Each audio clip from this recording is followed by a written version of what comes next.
नमस्ते बच्चों, कक्षा 9 विषय गणित और प्रश्नावली अपनी चल रही है 9.3 समांतर चतुर्भुजों तथा त्रिभुजों के क्षेत्रफल। तो इसके अपने 2 भाग पहले कर चुके हैं और तीसरे भाग के क्वेश्चन अब अपने हल करने हैं छठे क्वेश्चन से।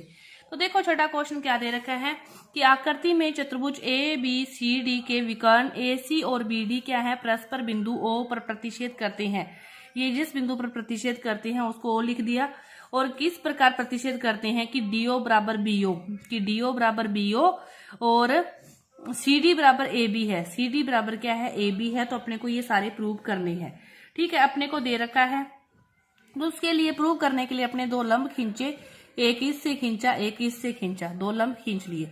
अब देखो अपने को जो प्रूव करना है उसके अकॉर्डिंग अपने पहले 2 त्रिभुज लेते हैं, डी एम ओ और इधर से बी एन ओ। ये 2 त्रिभुज लिए तो देखो त्रिभुज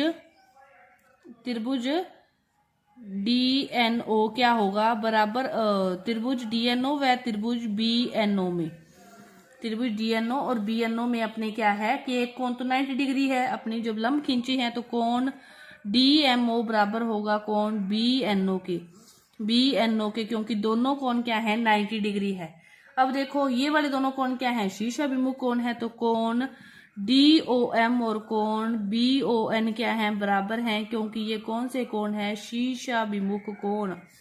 शीर्षाभिमुख कोण 2 कोण आगे।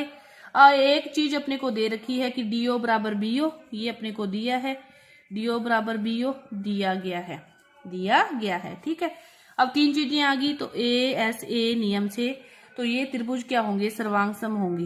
कि त्रिभुज डीएमओ क्या हो गया, सर्वांगसम हो गया त्रिभुज बीएनओ के। अब देखो सर्वांगसम आ गया अपने पास।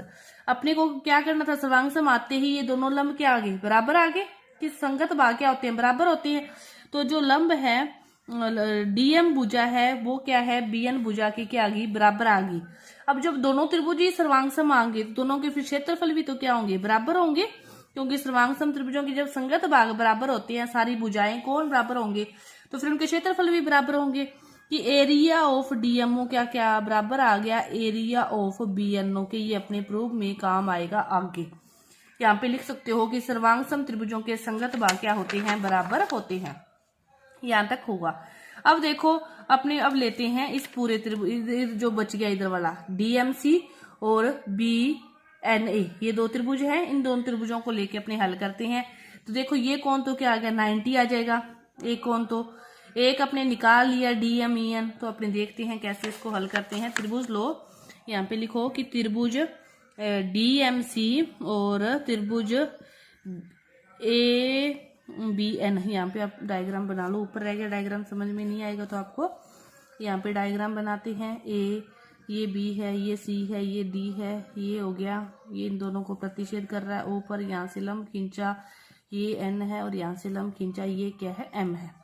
यहाँ पे डायग्राम बना लिया। ठीक है, एक तो 90 डिग्री कोण है, ये वाला तो अपने को पता है।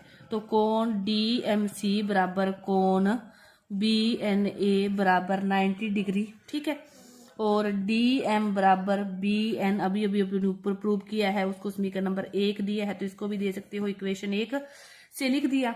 एक ये हो गया। एक देखो अपने को ये वाली भुजा दे रखी है, क्वेश्चन में दी हुई है कि सी डी बराबर है ए बी। ये लिख दोगे दिया गया है, ये लिख दोगे आप दिया गया है। 3 चीजें आ गई।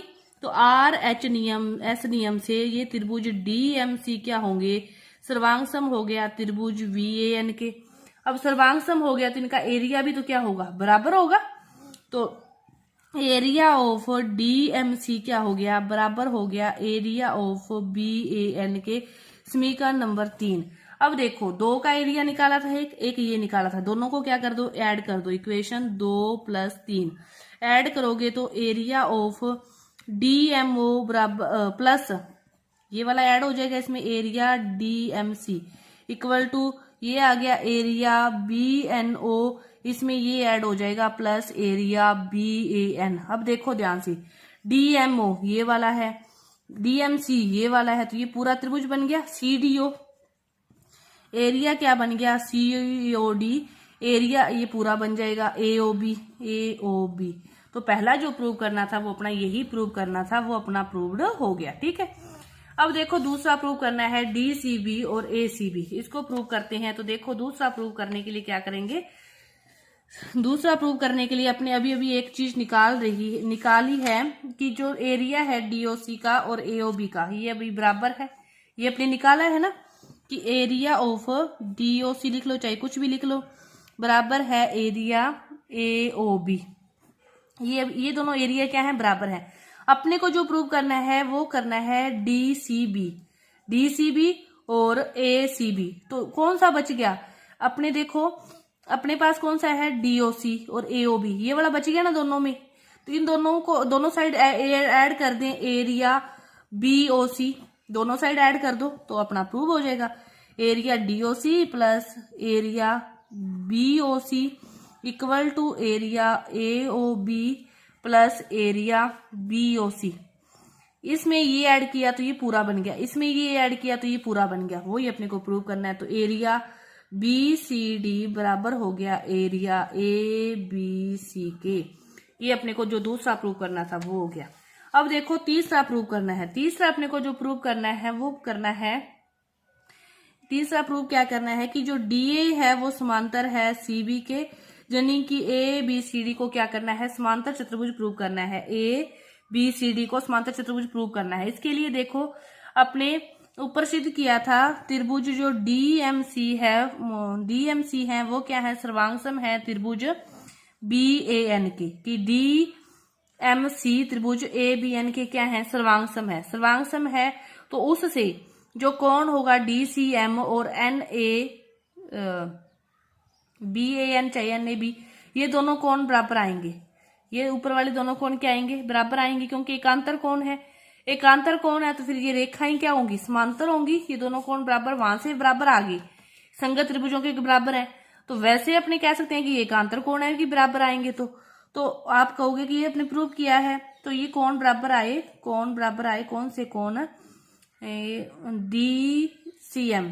DCM क्या हो गया, बराबर हो गया NAB के। कि फिर ये कब ये बराबर होंगे, जब ये होंगे समांतर होगी ये भुजाएं। अब ये भुजाएं समांतर होगी, बराबर दे रखी है, तो फिर ये ABCD क्या हो गया, समांतर चतुर्भुज हो गया। ABCD एक क्या हो गया, समांतर चतुर्भुज हो गया। अपने तो बराबर निकाले थे किससे, प्रूव करके, क्योंकि ये दोनों त्रिभुजों को अपने ऊपर सर्वांगसम प्रूव किया है तो ये बराबर आए थे। अपने इनके अकॉर्डिंग माने तो ये समांतर होंगे, तो ये एकांतर कोण भी हो सकते हैं, तो बराबर हो सकते हैं। तो ये अपना जो क्वेश्चन नंबर 6 था ये पूरा हुआ। इसके बाद देखो 7वां क्वेश्चन देखते हैं अपने क्या दे रखा है। 7वां क्वेश्चन कि बिंदु DE क्रमशः ABC की भुजाओं AB और AC पर इस प्रकार स्थित हैं कि ये अपने को पता है कि जो एरिया है DBC का वो एरिया है EBC के। अपने को क्या दर्शाना है कि DE समांतर है BC। तो देखो अपने को क्या दे रखा है कि ये एक ही आधार पर बने हैं, कि एक ही आधार पर बने ना, ये वाला भी तो ये वाला भी यही बराबर दे रखे हैं। तो एक ही आधार पर बने हैं त्रिभुज, तो इनका क्षेत्रफल क्या है, बराबर है। कि जो एरिया है DBC का बराबर है एरिया EBC के, क्योंकि ये क्या है, एक ही आधार पर बनी है। तो वैसे बराबर कब होंगे, जब DE क्या होगा, समांतर होगा BC के।